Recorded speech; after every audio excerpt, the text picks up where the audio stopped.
ముగింపు కార్యక్రమం ఇక్కడ మన మర్రిపల్లి సర్పంచ్ గారు మిత్రులు ఊర వెంకటేశ్వరరావు గారు విరమించే కార్యక్రమాన్ని మా అందరికీ పిలిచి భోజనం పెట్టి అందరూ పైకి రావాలి, అందరూ సమానంగా ఉండాలి, రాజ్యాంగంను అనుసరించి ఏదైతే ఆ రోజు బాబాసాహెబ్ అంబేద్కర్ గారు 10 సంవత్సరాల వరకే ఈ రిజర్వేషన్ ఉండాలి, తదనంతరం అందరూ కూడా సమానంగా ఎదగాలని కాంక్షిస్తే పాలించినటువంటి పాలకులు 78 సంవత్సరాల తర్వాత కూడా ఇంకా మరి ఆకలితో అలమటిస్తూ రిజర్వేషన్ల మీద ఆధారపడి బతుకుతున్నటువంటి ఈ పరిస్థితులను చూసినటువంటి వెంకటేశ్వరరావు గారు ఖచ్చితంగా ఈ రాజ్యాంగం అర్థం కావాలి, నియోజకవర్గం రాజ్యాంగం అర్థమై వర్ధిల్లినప్పుడే అందరూ సమానంగా అవుతారని ఇవాళ అందరూ కూడా ఫోటోల కోసం వీడియోల కోసం దళితుల ఇళ్లలోకి పోయి ఏదో ఫోటోలు దిగి వస్తూ ఉన్నారు.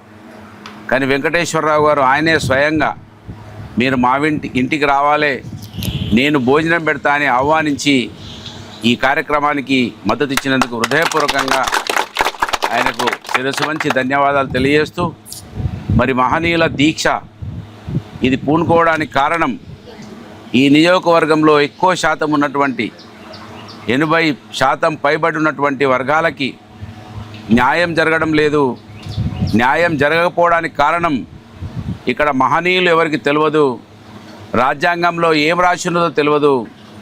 రాజ్యాంగాన్ని రాహుల్ గాంధీ పట్టుకొని తిరుగుతాడు కానీ మంత్రిని ఎమ్మెల్యే మాత్రం దాని ముఖం కూడా చూడడు, దాన్ని చూయించే ప్రయత్నం చేయడు. కారణం రాజ్యాంగంలో పొందుపరిచున్నటువంటి విషయాలు ఈ సమాజానికి తెలిస్తే ఇక మా కుటుంబం మనుగడ ఉండదని 3 ఓట్లు ఉన్నటువంటి మాకు 40 సంవత్సరాల అవకాశం ఇస్తున్నటువంటి వీళ్ళకి ఏ విషయాలు అర్థం కావద్దు తెలియద్దని ఒక చాలా తెలివితో ఈ సమాజాన్ని అంతా కూడా మరి తన చెప్పుల కాళ్ళ కింద పెట్టుకొని వాడుకొని ఇవాళ 1000 కోట్ల రూపాయలు సంపాదించుకుంటున్నాడు కనుక ఈ సమాజానికి వారు ఏదైతే తెలియద్దని చూస్తూ ఉన్నారో అన్ని విషయాలు తెలవడం కోసం ఇవాళ మహనీయులు ఎప్పుడైతే అర్థమవుతారో మనకు ఆకలి అంటే ఏందో తెలుస్తుంది, గౌరవం అంటే ఏందో తెలుస్తుందని భావించినటువంటి మేము మహాత్మా పూలే గారి జయంతిని పురస్కరించుకొని బాబాసాహెబ్ బిఆర్ అంబేద్కర్ గారి జయంతి వరకు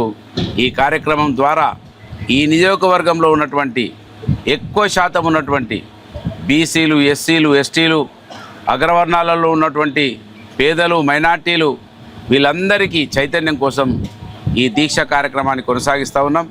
చాలామంది నిన్న మా కిషన్ రెడ్డి గారు కూడా ఈ దీక్ష పరులకు భోజనం పెట్టడం జరిగింది. సామాజిక స్పృహ ఉన్నవాళ్ళు, రాజ్యాంగాన్ని గౌరవించే వాళ్ళు ఇది అందరూ కూడా మద్దతు తెలుపుతారు. ఎవరైతే బూర్జో మెంటాలిటీ ఉంటుందో, ఎవరైతే ఇంకా అనగారిని ఉండాలి, వాళ్ళు అభివృద్ధి చెందొద్దని భావించే అటువంటి ఈ నియోజకవర్గంలో కాంగ్రెస్ పార్టీ మంత్రి ఎమ్మెల్యే గారికి సంబంధించినటువంటి వాళ్ళు దీన్ని వ్యతిరేకిస్తూ ఉంటారు. దీని అందరం కూడా మనం తిప్పికొట్టి మహనీయులు ఎప్పుడైతే అర్థమవుతారో అప్పుడే మనకు తెలంగాణ కూడా వచ్చింది. కేసీఆర్ గారు తెలంగాణ ఉద్యమంలో మహాత్మా పూలే గారిని, బాబాసాహెబ్ అంబేద్కర్ గారిని, చాకలి ఐలమ్మని, దొడ్డి కొమరయ్యని, మరి సర్దార్ సర్వాయి పాపన్నని బాబాసాహెబ్ అంబేద్కర్ గారు ఏదైతే రాజ్యాంగంలో ఆర్టికల్ 3ను పొందుపరిచిండో ఆ రోజే ఆలోచించి చూడండి, 78 సంవత్సరాల క్రితమే చిన్న రాష్ట్రాలు కావాలంటే పెద్దగా సంఖ్య ఉన్న వాళ్ళు ఒప్పుకోరు కనుక ఈ రాష్ట్రాలను విభజించే హక్కు పార్లమెంటుకే ఇచ్చిండు ఆయన. ఒకవేళ ఆయన ఆ రోజే పార్లమెంటుకి ఇచ్చి ఉండకపోతే మనకు తెలంగాణ వచ్చేది కాదు. దీన్ని తెలుసుకున్నటువంటి కేసీఆర్ గారు చాకలి ఐలమ్మ, దొడ్డి కొమరయ్య, కొమరం భీం గారి స్ఫూర్తితోటి ఈ తెలంగాణను సాధించుకున్నాడనే విషయాన్ని మనమందరం కూడా గమనించి మనకు ఎప్పుడైతే ఈ మహనీయులు అర్థమవుతారో మనకు ఓటు విలువ కూడా తెలుస్తుంది. బాబాసాహెబ్ అంబేద్కర్ మనకు ఓటు అనే గొప్ప ఆయుధాన్ని ఇచ్చిండు, గొప్ప అవకాశం ఇచ్చిండు, మనం ఎదిగే అవకాశం ఇచ్చిండు. ఆ ఓటును మనం వినియోగించుకోవడంలో విఫలమవుతా ఉన్నాం కనుకనే ఇవాళ మంత్రి ఎమ్మెల్యే ఒక కుటుంబం 40 ఏళ్ళు పరిపాలించుకుంటూ ఇంకా వాళ్ళు మనం ఇల్లు అడుగుతున్నాం, పెన్షన్ అడుగుతున్నాం అంటే అవమానపడకుండా నేను ఇల్లు ఇస్తా, పెన్షన్ ఇస్తా అని ఇవాళ కూడా వాళ్ళు చెప్తున్నారంటే కారణం మన ఓటును మనం సక్రమంగా వినియోగిస్తలేం, మన ఓటును మనం అర్థం చేసుకుంటలేమనే విషయాన్ని ఈ నియోజకవర్గ సమాజానికి అర్థం చేయడానికి కోసం ఈ దీక్ష ఉపయోగపడుతుందని భావించి ఈ కార్యక్రమంలో ప్రతి సంవత్సరం పెరుగుతూ ఉన్నారు.